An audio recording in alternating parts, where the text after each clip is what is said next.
plásticos. Esta moldeabilidad hace que los plásticos resulten muy prácticos y son además resistentes al agua y varios elementos químicos peligrosos. Y todo ello se debe a su estructura. Pero esa misma estructura los hace también peligrosos para nuestra sociedad.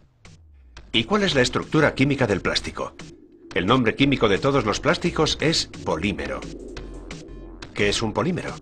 Imagínenselo como una cadena. Los plásticos son largas cadenas de moléculas unidas unas a otras para formar lo que se conoce como supermoléculas.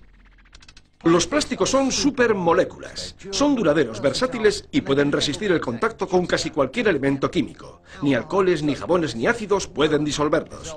Pero el carácter inerte de este producto químico es lo que hace que el plástico sea uno de los mayores problemas medioambientales de nuestro tiempo. ¡Qué estupidez! Necesitábamos una sustancia pegajosa para sustituir al marfil de las bolas de billar. Algo para cubrir nuestros cables y hasta nuestras piernas. Algo que fuera ligero y fuerte al mismo tiempo. Y lo conseguimos. ¿Era demasiado fuerte para cosa buena? ¿Una especie de Frankenstein salido de una probeta? Bueno, como los plásticos no reaccionan químicamente con casi ninguna otra sustancia, no se degradan. Los plásticos permanecen en nuestro medio ambiente durante mucho tiempo. Algunos necesitan 2 siglos para degradarse. El reciclaje es una de las mejores opciones para tratarlos, y es muy importante porque el plástico está hecho de petróleo y no tenemos reservas ilimitadas de él.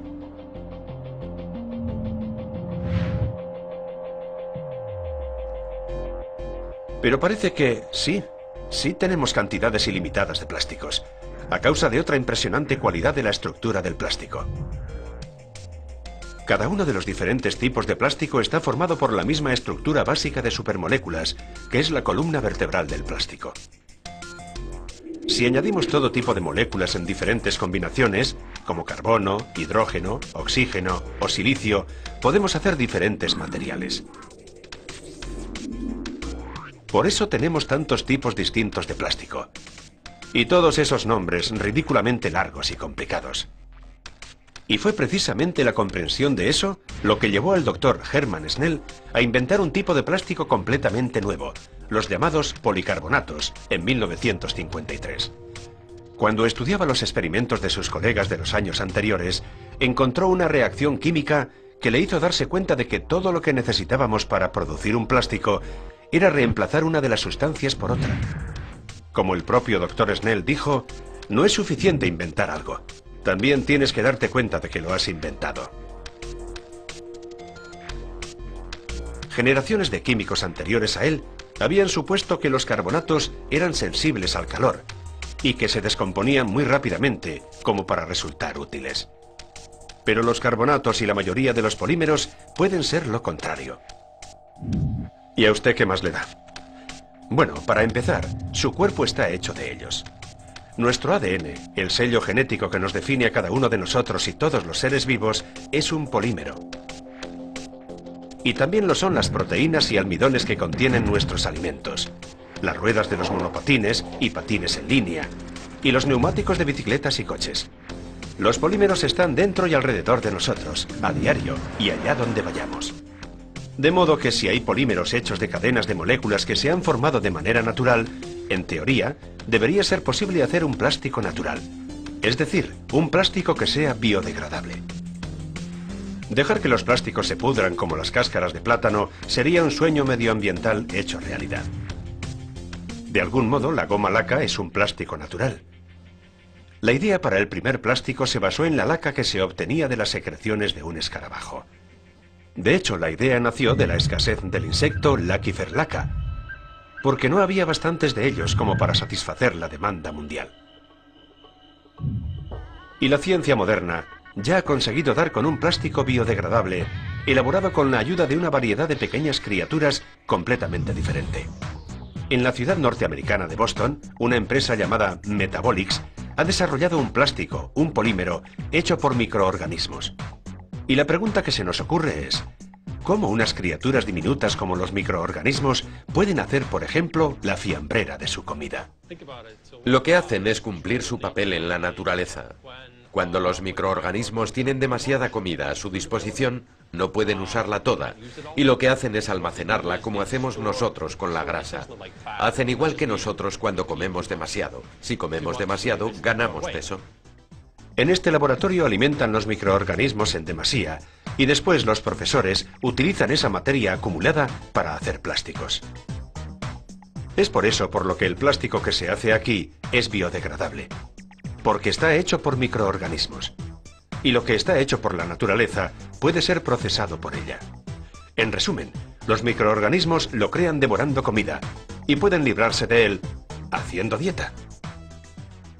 Es como cuando hacemos ejercicio. Si el microorganismo ya no tiene comida disponible, puede degradar el plástico, puede convertirlo de nuevo en energía. Esto permite que esos microorganismos naturales consuman el plástico como fuente de alimentación. Para ellos es como atacar la comida.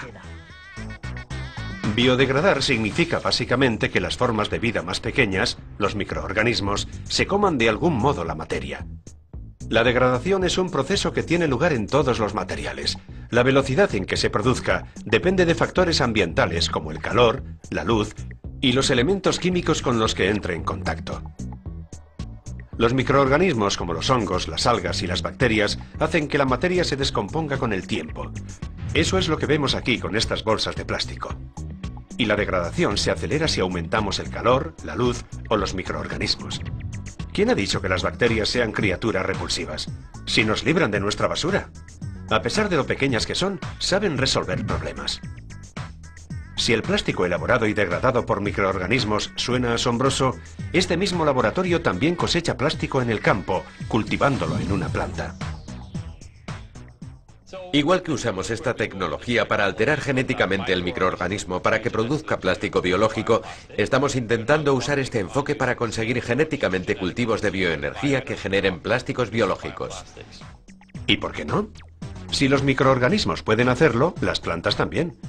¿Es realmente posible engordar la flora para luego ordeñar su plástico? Bien, pero ¿cómo llegamos a eso? Tomamos el CO2 del aire, que es justo lo contrario a lo que hace la industria del petróleo, que toma el CO2 del suelo en forma de petróleo y lo arroja al aire. Así que cogemos el CO2 del aire y usando la energía del sol, o sea que es un proceso solar, lo capturamos como una larga cadena de poliéster que se genera dentro de la propia planta y que después podemos extraer para hacer el plástico biológico. Pero para crearlo, los científicos tienen que analizar una y otra vez la estructura de sus productos, porque todavía están trabajando en diferentes tipos del nuevo plástico. Imagínense extensos campos de cultivos bioenergéticos que al crecer producen plástico directamente en el campo, usando solamente la luz del sol y el CO2, y que luego podemos cosechar esas plantas, extraer de ellas el plástico biológico y usar el resto de la biomasa como biocombustible. Hacia ahí va esta tecnología. Podemos verlo crecer a escala microscópica como pequeñas manzanas de edificios. Dentro de la célula, las plantas construyen estas manzanas formando largas cadenas de polímeros. Son como grandes pedazos de grasa, como pelotas de tenis en un calcetín.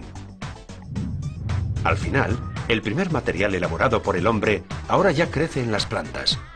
La naturaleza gana terreno. No es una mala perspectiva. Al fin y al cabo, producimos un montón de plástico. Cerca de 500.000 millones de bolsas de plástico al año en todo el mundo. Y cada una necesita 1000 años para descomponerse.